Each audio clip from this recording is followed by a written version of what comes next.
Hey everyone, and welcome back to another episode of Wishbone Football. I am Chad, and welcome into episode 1.15 Conference and College Football Projections. Now, I wanted to lead things off here. We are on Thursday, August the 13th. We have live football back.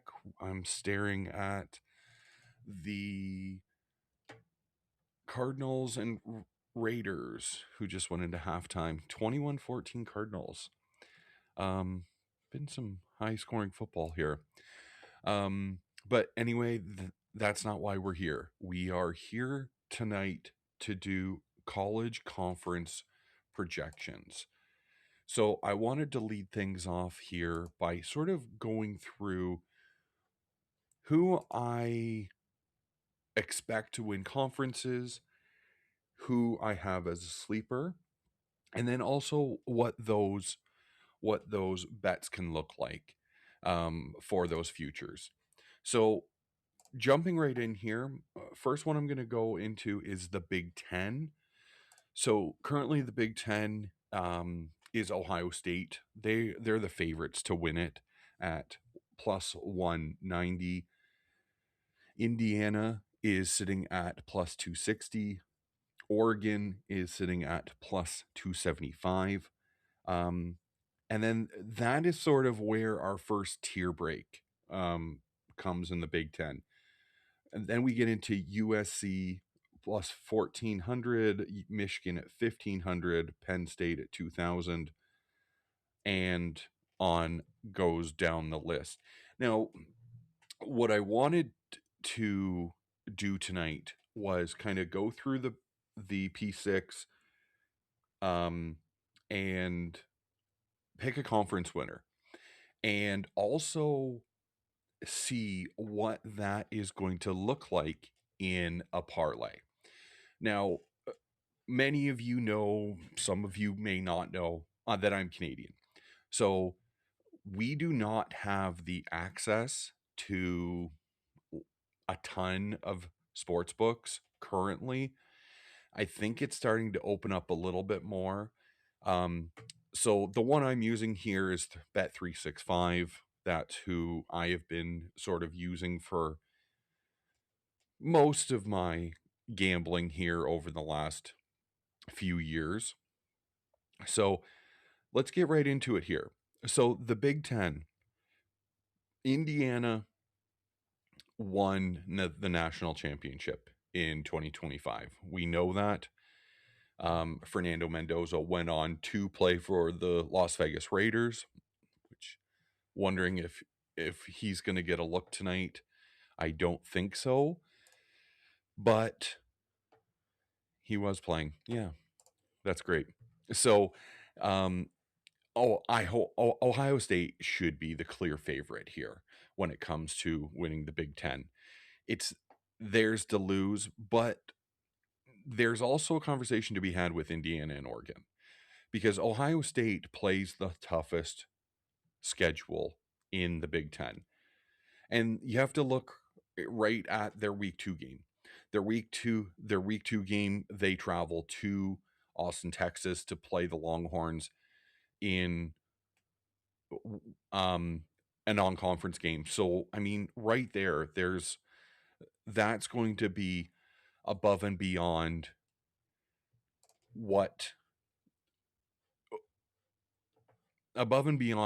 other teams are going to be playing as well.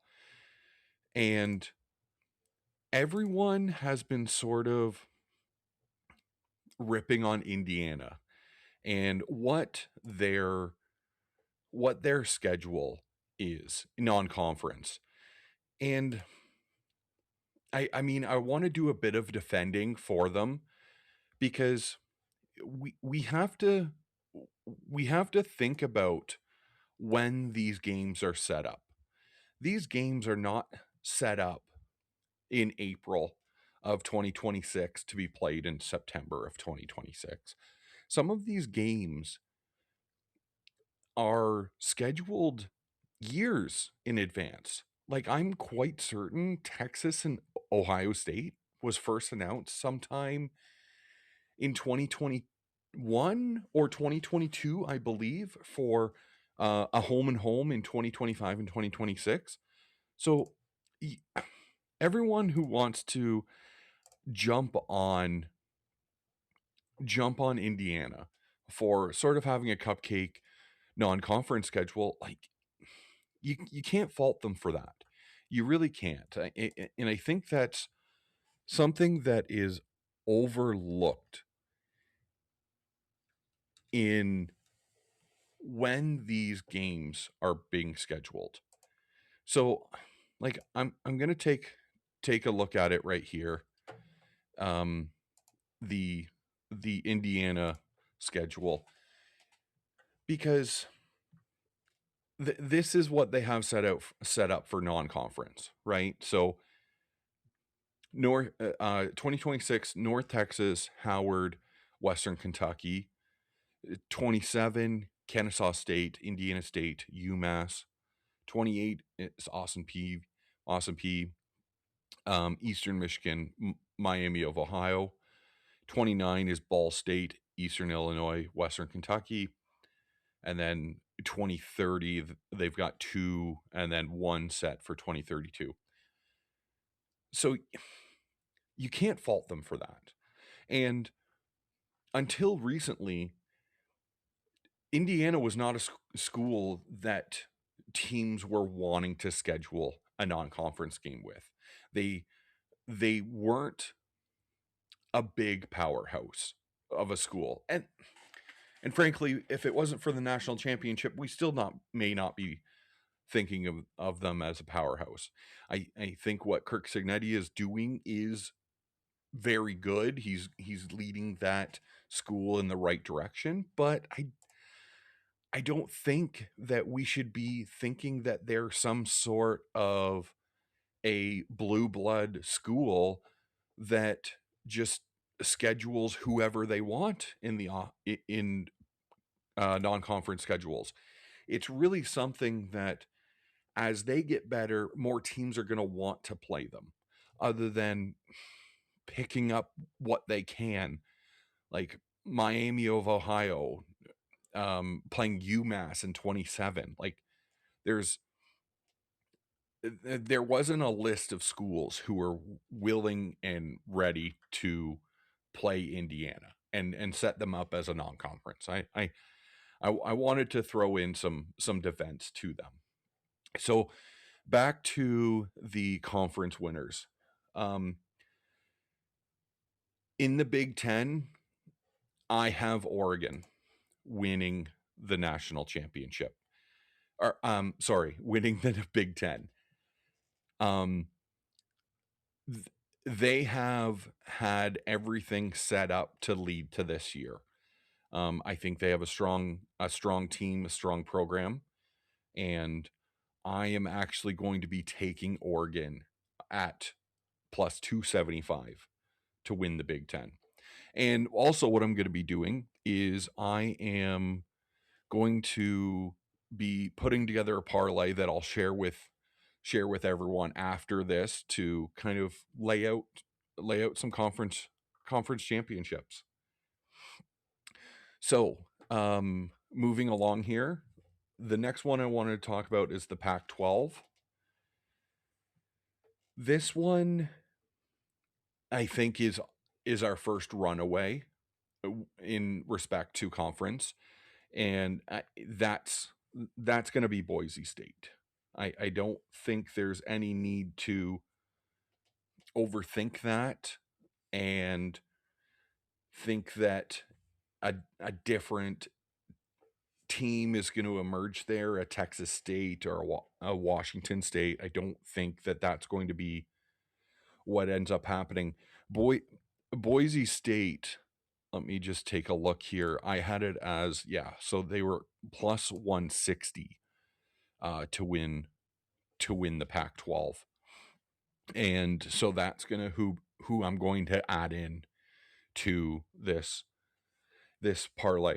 Now, before I go any further, I do want to mention a sleeper for each conference.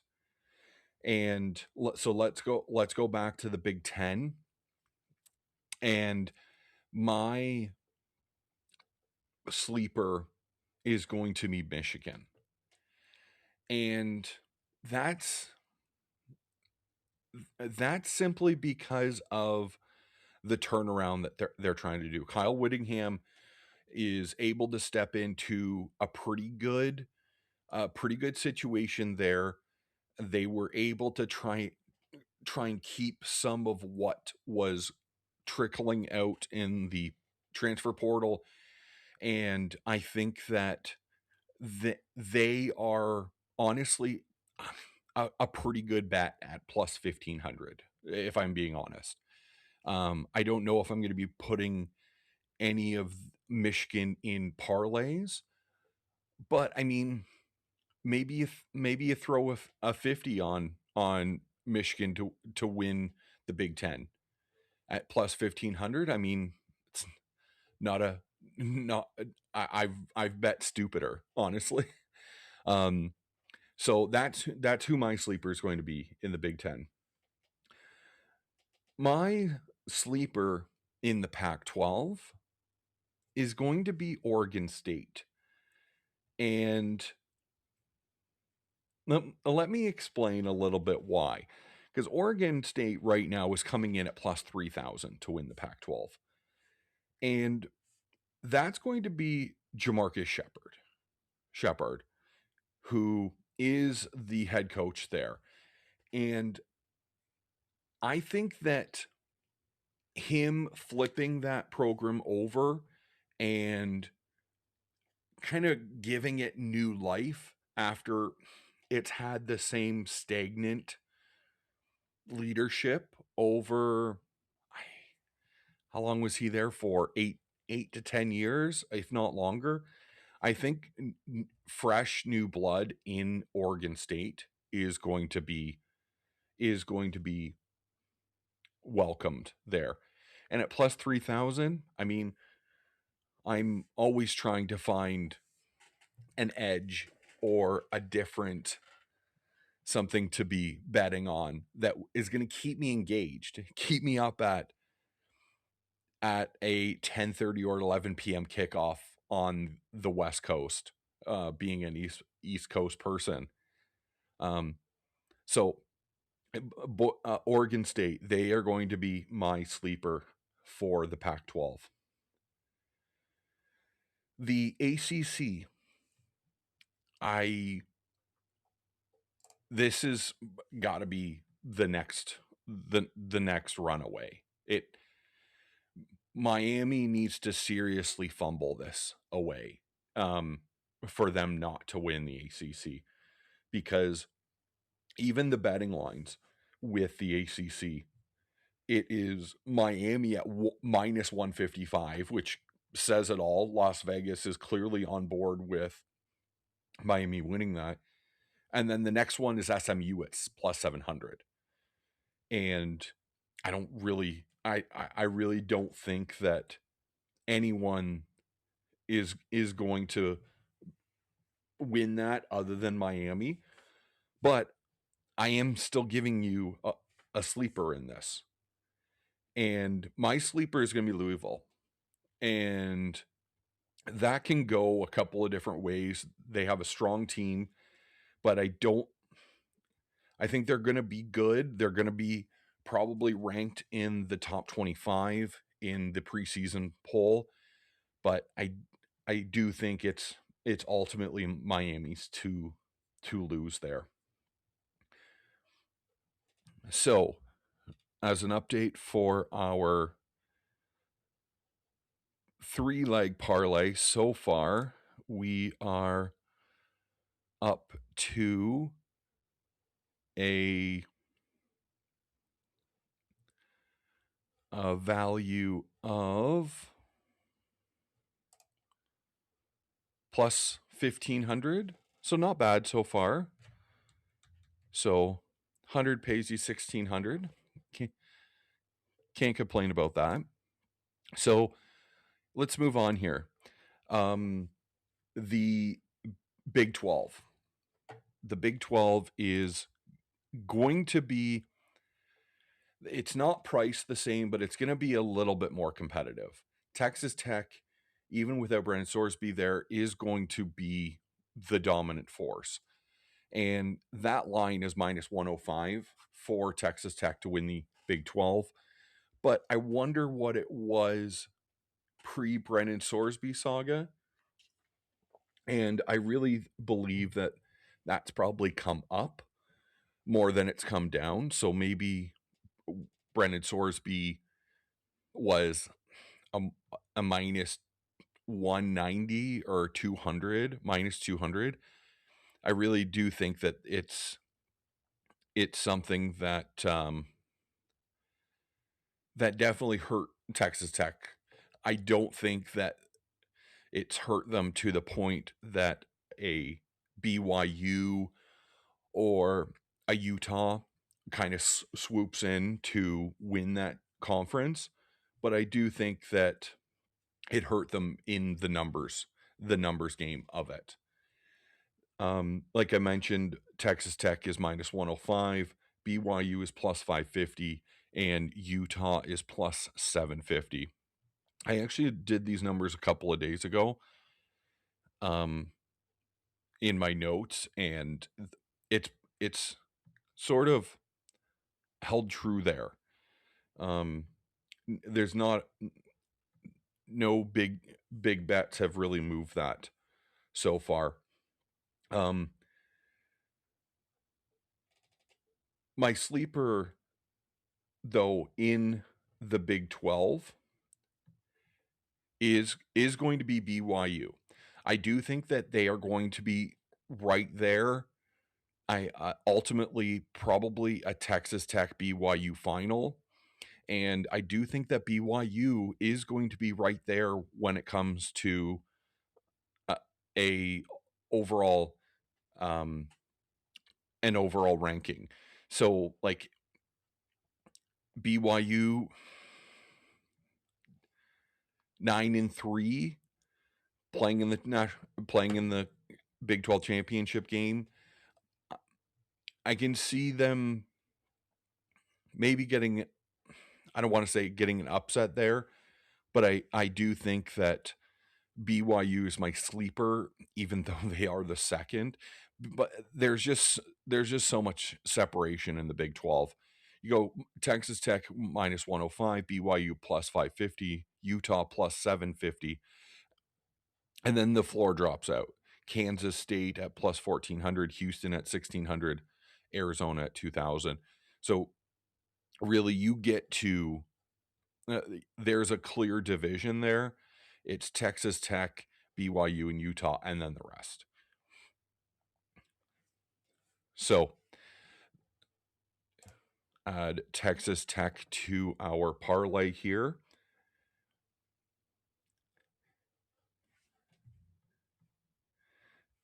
And we will move on to the last but not least, the SEC. And this is going to be tough for me because aside from the flag hanging behind me, as you can see, I ultimately do think that it is going to be Georgia who wins the SEC. Texas is going to be right there. I do think it's going to be a Texas Georgia SEC championship final. But I do think Georgia ultimately does edge them out and gets that SEC win and essentially locking up the 1 seed with the bye in the college football playoffs.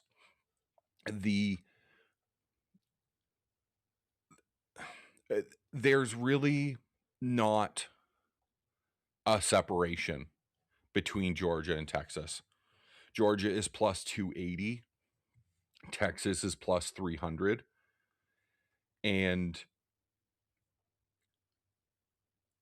really, there's a bit of a logjam behind them, too. We have Alabama at plus 850, LSU, and Texas A&M all at the same. So Alabama, LSU, and Texas A&M, all plus 850. Ole Miss is plus 1,000. Oklahoma is plus 1,000. And Oklahoma is going to be who my sleeper is in the SEC. And that's simply because of Mateer. Mateer looks excellent, and really they were only a couple of pieces away from having an unbelievable team last year. And I do feel that they should be given more respect than they've gotten here in the betting, because even people looking at it, like Oklahoma should not be plus 1,000. I know that they have to leapfrog a lot of teams, but in come October, when Texas and Oklahoma play, that could be the marquee win that Oklahoma needs to ultimately go on to leapfrog Texas and play in that SEC championship game. I honestly do believe that. And that's why I do want to give some praise to Oklahoma, because they're right there. They are not the 7th team listed here in the SEC. I think that they should be probably right around where Alabama and LSU are. Plus 800, plus 850. I think Oklahoma is going to be probably my bet that I do make at plus 1,000 to win the SEC. As I don't want to say a long shot, but a better than throwing money away at a plus 280 on Georgia or a plus 300 on Texas, which, I mean, I already have some slips on anyway. But that's going to be who my sleeper is with the SEC, is Oklahoma. And sure, rip me apart for being a Texas fan and thinking that, but I've told you guys time and time again that I'm coming at this objectively. And if it's going to be to give one of our biggest rivals a little bit of love, then that's what I'm going to do, because Oklahoma needs to be viewed differently going into this year. So we've got an update on our parlay here. So Oregon, Boise State, Miami, Texas Tech, Georgia. Pretty chalky, I know. Plus 11,000. So 100 would pay you 11,900. Pretty good. I think I'm going to do a few of these, not just this one. But the other thing that I wanted to get into was also the national championship odds as well. And there's honestly right now, there's not a lot of value in a lot of these picks, because Ohio State is plus 600, Notre Dame is plus 650, Indiana's plus 750, Texas same, Oregon's the same. But Georgia is plus 850, which I find interesting. So I wonder if Bet365 is who I'm using. They've taken more tickets on Texas because of that. But Georgia is plus 280 to win the SEC, but then Texas is plus 750 to win the national championship. So it's all about not what is happening, but what the lines can tell you. So if I was to probably make a bet right now on the national championship, it's probably going to be in the higher brackets here. Georgia's plus 850, Miami is plus 1200. Miami plus 1200 is not a terrible bet. I think I'd prefer that over anything below 1,000. It's really it's I mean 1,200. I think I like that. I think I'm slowly talking myself into Miami at plus 1,200. Not saying that it would happen, but like you get to a point where the bracket falls the right way and you've got Miami in the semi and you're holding a national championship ticket. I mean, then you can at at least be playing the betting line the right way as well. Maybe you sell that ticket at 12 plus 1,200. Um, just something to think about that we throw around. And finally, I wanted to land on the Heisman. Um, it's really like a 4 or a 5 man race, and it's I'll give it to you here. So we've got five. We've got 6 guys 1,200 or less. So that starts Julian Sayin and Trinidad Chambliss at both at 12 plus 1,200. Dante Moore out of Oregon at plus 1,100. Darian Mensa plus 1,000 at Miami. Arch Manning plus 750 at Texas. And CJ Carr at plus 700 out of Notre Dame. And I guess that's the one team that I didn't really talk about here as we went through is CJ Carr and Notre Dame.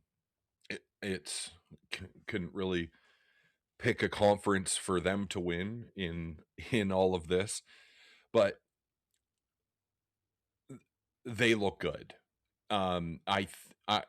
Being a Texas fan, now I'll flip and be a Texas fan for just a minute. But if there's one team outside of the SEC, I'll say, because we know the SEC, it's been beaten to death. It's a gauntlet. We know that. But if there's one team outside of the SEC that you're kind of afraid of, mine is Notre Dame. I feel that they have really hit their stride. Marcus Freeman has really hit his stride, recruiting, NIL, and upholding Notre Dame values, because that's always going to be a piece of this that I think everyone overlooks. But at plus 700 CJ Carr, I mean that's pretty good. Now you could almost look at it the other way too. This is the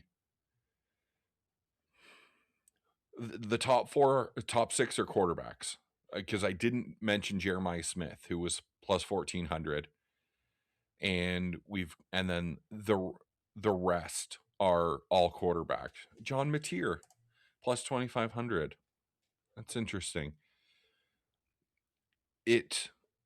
You're really looking at what the top of the NFL draft board is going to look like in April of 2027. And those are your guys. CJ Carr, Arch Manning, Darian Mensa, Dante Moore, Julian Sayin, Trinidad Chambliss. Like that's 6. I'll say 4 of those are gone in the first 8 picks. First 4 out of the 5 picks, probably, because Jeremiah Smith will be the other probably selection that isn't a quarterback. I think he'll be the first quarterback not on the board. Actually, that would be a pretty good bet to put in now on the NFL, is your first player selected, not a non-quarterback. I'm gonna look into that. The Heisman is probably going to be CJ Carr.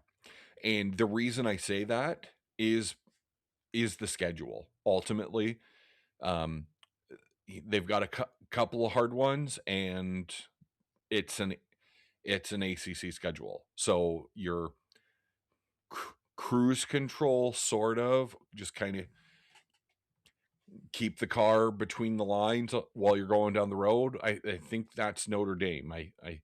They're going to be a top 6 team when the preseason poll comes out in the next few days. And really, that's going to be who I think is going to win the Heisman, is CJ Carr. And plus 700, maybe I'll shop that around a little bit more on a couple of more books. But I think that would be who my ultimate pick would be with the Heisman. But I want to give you a couple that I already have tickets on, and then one that I don't have a ticket on. So I actually have a couple of different tickets for John Mateer at plus 2,500. I think I have him currently at plus 3,000 or 3,200, something like that. But I had bought those, like, it's August now. I had bought those in, I think, June. Some Mateer Heisman. The other one that you kind of can't rule out, though, is Jeremiah Smith. I know, and it's not going to sound like a sleeper, but like for Heisman it is, because with the exception of the last non-quarterback to win the Heisman, it's always a quarterback. It really is. So I think this could be the one year that you look at it and say, well, it could be Jeremiah Smith, and I think there's a good chance of that. If everything plays out the way that it should be, definitely using some air quotes there, I think in New York, when they announce this, it's 2 quarterbacks and Jeremiah Smith there, as a Heisman finalist.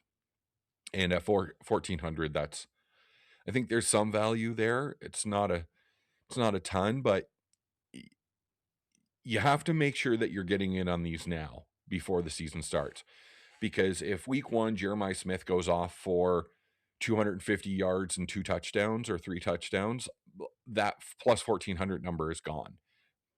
You have to know that. So buying these futures for Heisman winner, it needs to be something that you're taking care of now before you move into week 1 being completed, or even week 2 being completed, especially with Ohio State and Texas playing. So really, my sleeper for the Heisman, I'll say Jeremiah Smith. That's a little chalky, like I said, but John Mateer is who I believe is going to be a Heisman finalist, or someone that could get the look for Heisman. So I'm putting this out tonight here on Thursday, and I'm actually going to be recording another one right back, and it's going to be the NFL in the same sort of breath with respect to conference futures, or division and conference and Super Bowl. So I want to thank everyone for stopping in, having a listen. You can find me on Twitter at WishboneFB. You can find me on Instagram at WishboneChad, and on YouTube with Wishbone Football. So thank you for jumping in. This is episode 1.15. I am Chad, and you have a great day.